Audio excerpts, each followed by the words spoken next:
Ah, l'Irlande, un pays que j'affectionne tout particulièrement. C'est pour cela que j'ai choisi aujourd'hui des moules bio d'Irlande dans un emballage prêt à cuire, donc pas grand chose à faire. Je vais juste les rincer quand même. Hop, direction le robinet. Comme je le disais, ces moules sont bio, donc elles respectent l'environnement. Alors, je vais les trier parce que parfois, comme celle-ci, on peut voir, il y a un petit coquillage, donc on l'enlève, on gratte légèrement au couteau. Je vais prendre mon petit bol pour garder celles qui sont bonnes. Et voilà. Donc, certaines sont ouvertes. On va les tester en leur donnant une petite claque par-dessus. Si elle se referme, c'est qu'elle est encore vivante.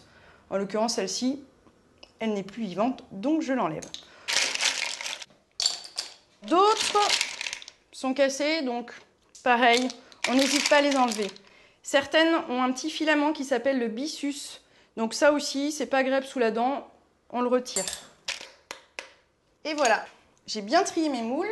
On va préparer une marinière. Donc une marinière, la base, c'est une échalote émincée avec du vin blanc. On la coupe en deux et je vais retirer la peau plus facilement. Et là, je vais tailler des petites lamelles et ensuite, j'y vais de manière transversale pour avoir des petits morceaux. Et voilà, donc j'ai terminé d'émincer mes échalotes. Donc là, je vais les faire revenir dans un petit fond d'huile d'olive, une belle cuillère à soupe d'huile d'olive. Les moules bio d'Irlande, contrairement aux moules de Bouchot, sont élevés sur des cordes en pleine mer.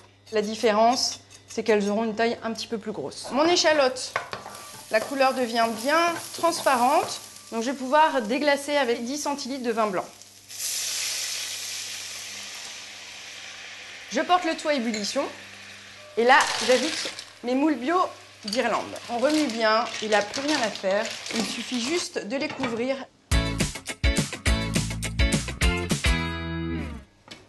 Oh, regardez, elles sont toutes ouvertes. Donc je coupe le feu pour l'instant. Je vais toutes les sortir parce que je vais vouloir faire réduire mon jus de cuisson pour faire ma sauce. Les petites dernières, je vais mettre à une bonne ébullition bien forte pour que le jus réduise. Là, on a réduit au moins de 2/3 et ensuite, je vais ajouter ma crème fraîche. Donc, on continue sur feu moyen et là, je vais ajouter la petite poudre magique, le safran. Alors, le safran va apporter une jolie couleur miel. Hop! Et regardez, quand je vais mélanger cette belle couleur bien dorée, un peu de sel, un peu de poivre. Ma sauce est prête et je vais pouvoir enfin ajouter mes moules. Ça sent extrêmement bon. Pour apporter un peu de verdure et un peu de couleur à notre plat, je vais agrémenter avec du persil plat haché. Je les laisse sur un feu moyen, le temps de les servir.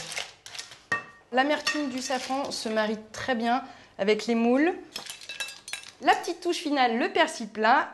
Mes moules bio d'Irlande sont enfin prêtes avec une délicieuse crème de safran. Je vous propose un verre de vin blanc pour déguster ces moules. Quant à moi, je vous retrouve très vite pour une prochaine émission.